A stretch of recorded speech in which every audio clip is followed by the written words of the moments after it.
Chapter 9 Hijacked. Mac doused the cab lights and reached for the switch that would start the diesel. But at that very moment, a loud voice from the darkness outside the truck called, "Reach for the sky! Don't make a move! Hands up! We got you covered!" Mac froze at the wheel. Henry's heart leaped up in his throat, ricocheted around, and settled back down in his chest again. Two men jumped up onto the truck, one on each side. Each man carried a small blue revolver. The guns were pointed straight at Mac. After a moment, Mac found his voice. "What is this?" he asked. The man on Mac's side of the truck, the one with the mustache, replied, "This, sir, is a robbery, a stick-up, a hijacking.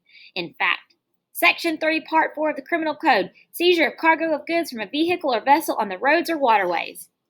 "Oh," said Mac. "Right, Louie," said the man on Henry's side of the truck. He was the smaller of the two thieves, and instead of a mustache, he wore horn-rimmed glasses and a lopsided smile. "I'm Lefty. He's Louie," the man went on. "People get us mixed up sometimes, but I don't know why." "My name is Henry Green," said Henry, "and he's Mac." "Pleased to make your acquaintance, I'm sure," said Louie, "even under these unfortunate circumstances."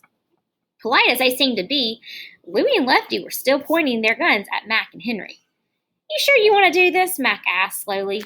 He seemed to be puzzled by the hijackers. "I think you're going to be in a whole lot of trouble." "Trouble?" said Louie. "You will be in trouble if you don't do exactly what I say. Now climb up to that bunk up there, both of you, so we can get on with the job." Henry did as he was told, with Mac following slowly behind him. Mac was getting angry. Henry could see, but when he spoke, his voice was calm.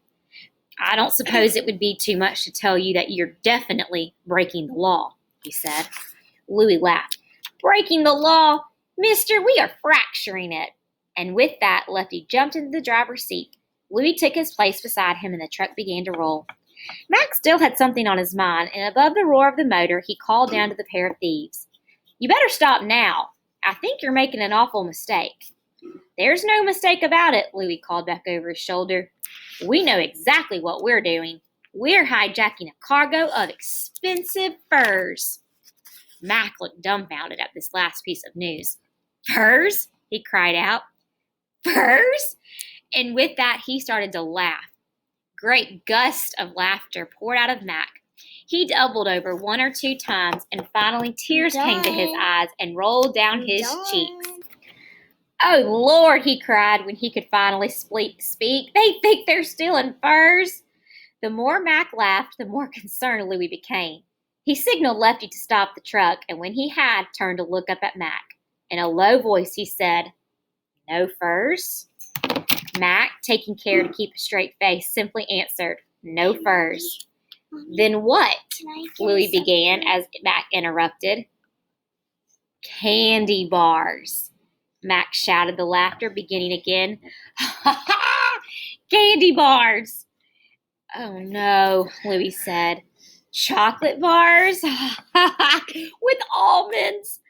"Nuts!" exclaimed Lefty. "And some without almonds." "What are we going to do with a load of chocolate bars, genius?" Lefty demanded of Louie. "And some with crunch, and some without crunch." "Chocolate bars? I can't believe it," Louie mumbled.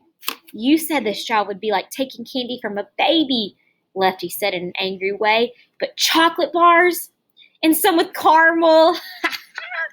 As Mac continued his roll call of the various kinds of candies the truck carried, the two thieves sat silently in the front seat, staring at each other. It was plain that they were amazed. After a while, Lefty spoke. "What do we do now?" he asked Louie. "I don't know," Louie replied, "but I'll think of something. Meanwhile, let's get this truck to the hideout." "And some of it with peanut butter, but none of it with furs."